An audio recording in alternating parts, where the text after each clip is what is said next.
Salut à tous, j'espère que vous allez bien. Donc, petite vidéo mise à jour sur le Bitcoin et l'Ethereum. Bien sûr, avant de commencer, comme à chaque fois, je tiens à remercier la communauté. Merci énormément pour votre temps. Merci pour les likes, les commentaires, ça fait vraiment plaisir. N'hésitez pas à me suivre sur Twitter, vous avez le lien dans la description. Et sans plus tarder, on va attaquer la vidéo. Let's go.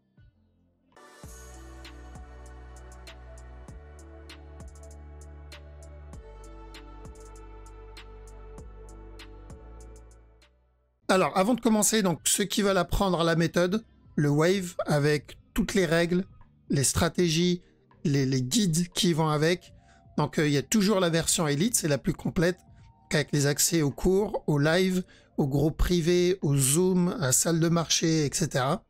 Donc, celle-là, elle est toujours dispo. Et il y a la nouvelle version, celle qu'on m'a demandé plusieurs fois, donc une version un peu plus accessible, où on a accès à toutes les rediffs des lives et des cours qu'on fait, histoire d'apprendre la méthode à son rythme. Ok, donc pour ceux que ça intéresse, ceux qui attendaient ça, vous aurez le lien dans la description, le lien directement du site. Et sans plus tarder, on va attaquer l'analyse. Alors, donc on va commencer avec le Bitcoin. Donc BTC, comme je l'ai déjà dit plusieurs fois, donc il y a plusieurs phases d'attente qu'on va avoir, d'accord. Il y a la première phase où on va avoir notre impulsion et ensuite la phase où il va falloir attendre, d'accord, attendre la structure corrective.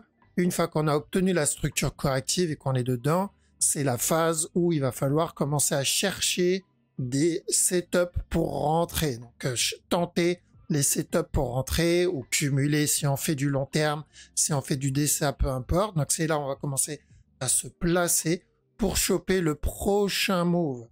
Une fois le mouvement obtenu et qu'on a bien mangé dedans, on passe vers la phase où il va falloir se payer et encore donc repartir là où on était avant, donc la phase d'attente. Il va falloir attendre une confirmation s'il veut continuer à monter ou s'il veut se retourner, d'accord. Donc là, ça a été le cas sur le Bitcoin. Donc on a pris les buy setup en interne et là actuellement, donc on a eu cette impulsion et dans cette zone, quand on est venu péter le top, d'accord, parce que c'était notre TP long terme, je vous ai dit quoi et j'ai insisté. Attention, dans cette zone, on prend des TP et on met des break-even parce qu'on peut pas savoir jusqu'où il peut monter. D'accord, on est dans un all-time high et ça ne veut pas dire parce qu'il a cassé le top qu'il va continuer à push.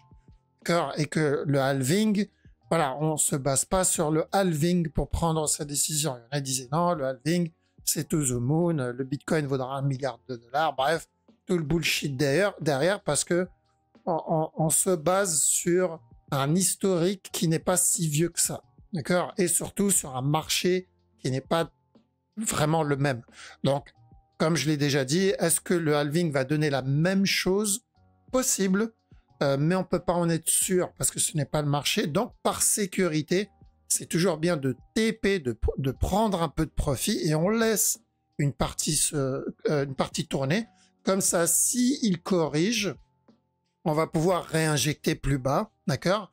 S'il se retourne, par exemple, pour donner un gros running flat ici, bah, on va pouvoir racheter avec les profits qu'on a fait plus bas encore.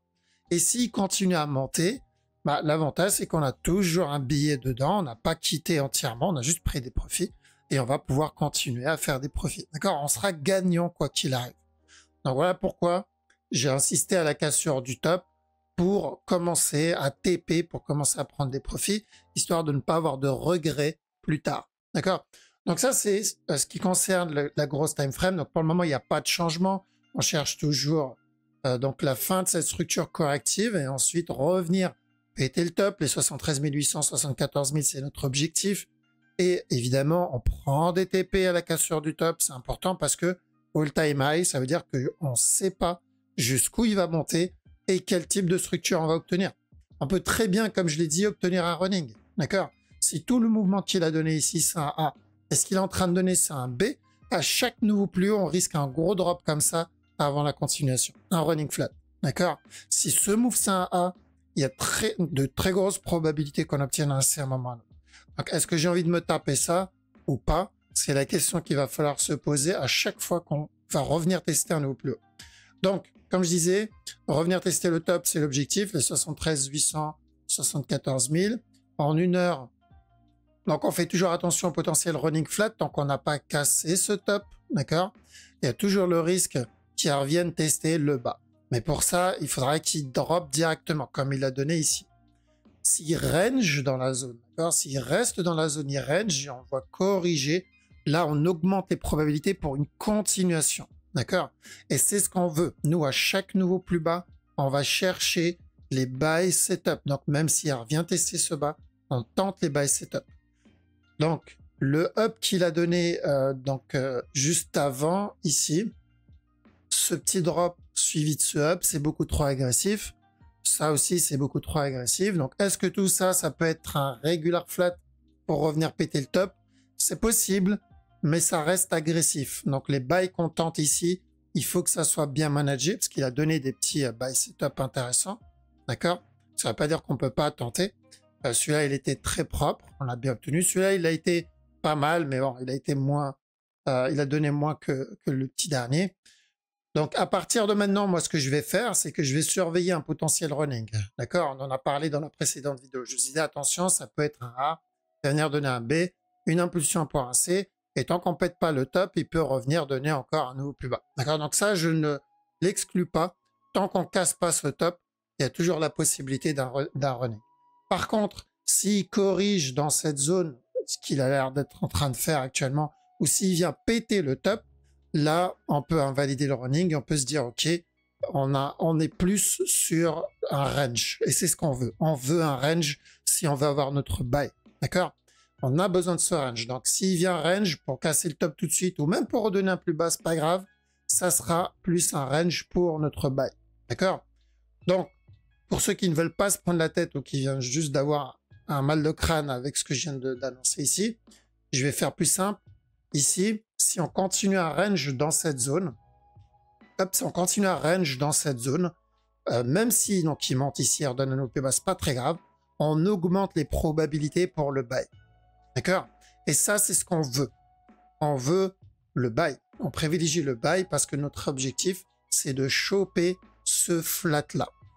Comme celui-là, mais sur une time frame plus grande. D'accord? Donc, je continue à privilégier de l'achat sur le Bitcoin, évidemment en faisant attention au potentiel running pour le moment. Ensuite, on a ETH, c'est quasiment la même chose. On recherche aussi de l'achat pour revenir tester la zone des 4000 $. On est potentiellement sur un regular flat. À chaque nouveau plus bas, on commence à perdre un peu en momentum, ce qui est une très bonne chose. On a eu un petit sell setup ici, qui était plutôt propre pour de la vente. Mais voilà, il a juste validé ce sell et se retourné directement. Donc, à partir de là, donc là, on est venu péter la trend qu'on avait. À partir de là, si je le vois corriger dans cette zone, je peux tenter des buy setup. L'objectif, c'est de revenir tester ce top. D'accord? Donc, oui, l'idéal, c'est qu'ils viennent valider notre structure 4 heures, le gros régulier 4 heures. Mais par sécurité, je préfère partir pour un A, un B et un C. D'accord? Donc, je vais devoir faire très attention une fois le top cassé, au cas où il valide un regular flat pour redonner un nouveau plus bas. S'il continue à push, tant mieux, je suis dedans. Mais s'il se retourne, je fais attention. Rappelez-vous, c'était exactement la même chose ici. Quand on était là, j'ai dit quoi? J'ai dit, je cherche de l'achat pour revenir tester ce top. S'il donne le mouvement 4 heures, tant mieux. Mais ici, je ferai attention à un régulier pour un nouveau plus bas, ce qu'on a obtenu. D'accord? Donc, je vais répéter la même chose en réalité.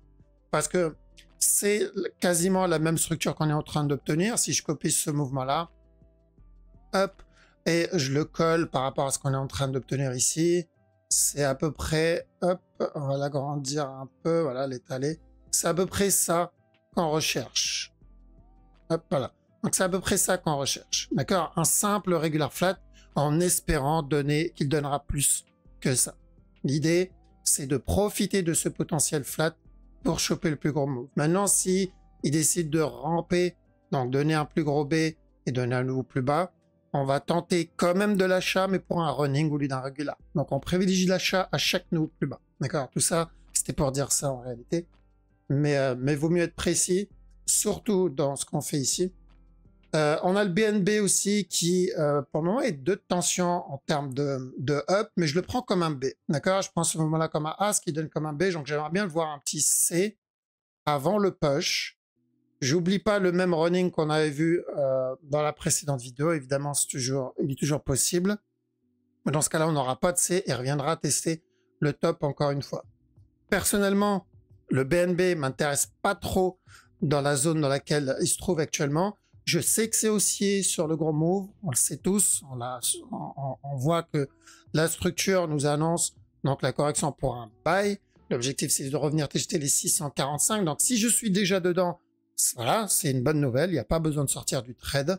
Par contre, si je ne suis pas dedans, malheureusement, c'est pas une très belle zone pour tenter le buy. D'accord? Donc, même si là, il vient péter ce top pour valider notre running de base, là, j'aimerais bien personnellement le voir donner un drop avant le up. Si je n'ai pas ce drop, je ne tente pas les buys sur le BNB si je ne suis pas déjà dedans. D'accord? Donc, par exemple, j'ai pris déjà des profits dans cette zone sur mon compte spot, d'accord? Mais je garde une partie qui tourne encore, d'accord? Pourquoi? Parce que c'est encore haussier et mon objectif n'est pas encore atteint. Si vous vous rappelez, cette flèche, on l'a mis quand on était, je me rappelle ici, et on l'a décalé là-dedans parce qu'on attendait un plus gros régular. Mais ça a toujours été haussier depuis plus d'un an maintenant. Donc notre objectif quand on cherchait en 2022 est toujours le même. Parce que BNB, ça a été la structure la plus propre, hein, si on regarde bien depuis le départ du bear market. Le BNB, c'est celui qui a fait la plus belle structure dans cette time frame et ça paye, ça a plutôt bien payé. Donc on continue à chercher le même objectif et une fois le top cassé, par contre, je prendrai encore plus de profit dessus parce que vous connaissez la chanson, quand on arrive all time high, il faut se payer. Ensuite, on a sur le DOT. Je pense qu'on part pour un plus gros flat sur ce move, d'accord? Donc, j'espère qu'on aura une structure complexe. Quand je dis complexe, c'est-à-dire un up ici, encore un drop et ensuite un up. Donc, vraiment une structure comme on a dans le Forex. Maintenant, s'il veut faire une structure simple, il peut très bien couler encore un peu et ensuite nous donner notre buy. Moi, c'est ce que je veux. Donc, la cassure du top. J'attendais à ce qu'il vienne casser le top tout de suite, avant le drop. Maintenant, il peut très bien continuer à ramper encore un peu et ensuite casser le top, d'accord, avant ce dernier push. Donc, le mouvement n'est pas très propre parce qu'on est quand même sur pas mal de mouvements agressifs. En 15 minutes, on fait attention à un potentiel running, d'accord. Si on a obtenu le running ici, par exemple, on pourrait avoir ça comme A, ce qu'il donne comme B, donner un push, et tant qu'on n'a pas pété ce top, on pourra avoir encore un autre plus bas. Donc, faites très attention à ce potentiel running. Je vais mettre quand même la ligne ici pour déterminer ce running. Tant qu'il n'a pas cassé, on doit faire attention à ça. GLD, donc le mouvement n'est pas dégueulasse. C'est une structure que je surveille pour de l'achat. Donc tant que ce bas n'est pas cassé, c'est la même chanson. C'est de l'interne, d'accord? Donc tant que ce bas n'est pas cassé, je cherche de l'achat pour revenir péter le top précédent. Ok, je cherche pas le plus gros top, mais juste ce top-là. Donc, on va venir tester les 43 000, les 43 $, pardon. Donc, en petit time frame, si je le vois donner un petit flag, ça peut être pas mal. D'accord? Nous, on cherchait de la vente ici, si vous vous rappelez. On l'a obtenu, ça, c'est fait. Maintenant, s'il corrige là-dedans, je cherche de l'achat pour revenir péter le top, donc retester les 43 $. D'accord? On a aussi le Litecoin qui pourrait nous valider un beau petit regular flat. Donc, on a eu ce flat là qui est potentiellement court. Donc, si flag, buy, casser le top, objectif, c'est juste revenir tester le précédent top parce qu'on l'a pas fait encore, donc les 84 $. Par contre, évidemment, on peut avoir un petit running là-dedans, ce A, ce B, ce C, il donne encore un autre plus bas. Et même chose, je cherche la cassure du top, d'accord? Donc, que ce soit pour un regular flat simple, donc celui-là, 1, 2, 3, cassure du top, ou que ce soit pour un regular plus complexe, 1, 2, 3, cassure du top, mon objectif, c'est ce top. Donc, tant qu'on n'a pas pété le bas précédent, hop, celui-là, tant qu'on est au-dessus, on compte ce mouvement-là comme la correction en cours pour encore un buy. Mais oui, faites attention au running en interne quand même. Ça serait même une meilleure structure s'il vient valider ce running. Et En parlant de running, le sol nous fait un running qui, pour le moment, n'est pas dégueulasse. Donc attention à ce A, le B. Donc maintenant, on cherche de l'achat pour un C qui est en cours. Et tant qu'on n'a pas pété ce top-là, on fait attention à un autre plus bas avant le buy. S'il vient péter le top, c'est qu'il va venir directement valider ce mouvement-là comme un regular flat. D'accord? Donc, ou un simple regular flat et il casse le top tout de suite. Ou sinon, on va avoir d'abord, donc il va push encore un peu. On va avoir encore un autre plus bas avant de venir péter le top. Donc, ceux qui ont loupé le move, l'idéal, c'est qu'il nous donne un running. Donc, il vient donner un dernier push avant le up. Maintenant, s'il corrige dans la zone dans laquelle on se trouve, on peut tenter. Ça nous laissera le temps de mettre un break-even et de se protéger contre ce potentiel running. D'accord? Mais pour faire simple, le A, le B, on attend que le B se termine. L'objectif, c'est de revenir tester le top pour casser le précédent haut, celui-là, donc des 159 $. On a le VET ensuite, où je pense qu'on a déjà fait le running, mais au cas où, on fera quand même attention. Moi, ce qui m'intéresse, c'est plutôt le gros move. Évidemment, c'est de l'achat. D'accord? Que ce soit pour le running, alors on va reculer un peu. Donc, que ce soit pour ce running-là, le A, le B et un C, d'accord? Que ce soit pour un running interne, c'est possible aussi, ici. Ou sinon, encore mieux, le plus gros regular flat. Et ça, c'est ce qui m'intéresse en réalité. Les runnings en interne, c'est juste une excuse pour pouvoir rentrer dans le trade et se protéger. C'est celui-là. Donc, mon objectif, c'est toujours les 5 centimes. Et je profite de chaque buy setup pour rentrer dedans. Donc, s'il me donne des buy setup dans cette zone, hop, s'il me donne des buy setup dans cette zone, je tente. D'accord? S'il ne donne pas de buy setup ici, il explose et je le vois corriger, je tente quand même. Donc, je vais tenter les buy setup et je ferai quand même attention, comme je l'ai déjà dit, au running flat. D'accord? On peut toujours avoir un running en interne, mais la bonne nouvelle, c'est que voilà, on a quand même une petite fin de structure qui est en cours, on perd un peu en momentum. Donc, à part si on a un gros dump, mais vraiment un énorme dump, pour le moment, le VET, c'est plutôt encore haussier. Voilà, comme je l'ai mis dans ma précédente vidéo, la structure, si c'est bien une correction, et pour le moment, ça y ressemble, ça met du temps, forcément. Ceux qui sont patients vont être récompensés. Maintenant, il faut l'être, d'accord? Il faut l'être, il faut laisser la structure faire son truc et surveiller, garder un œil dessus et tenter les buy setup. Après, ceux qui DCA ou qui rentrent doucement, bon, ça c'est autre chose, mais la galère, ça va être plus pour ceux qui tentent les buy setup parce que voilà, on peut pas être sûr à 100% que ce qu'ils donnent là, c'est le gros move ou si c'est juste un mouvement en interne. D'accord? Le VET ici, est-ce que ça va être le gros up ou est-ce que ça va être juste le running en interne? Encore un ou plus bas et là, ça va être le plus gros. Mais il faut tenter. D'accord? Il faut tenter parce qu'à chaque nouveau plus bas, on risque ce potentiel retournement pour notre objectif. D'accord?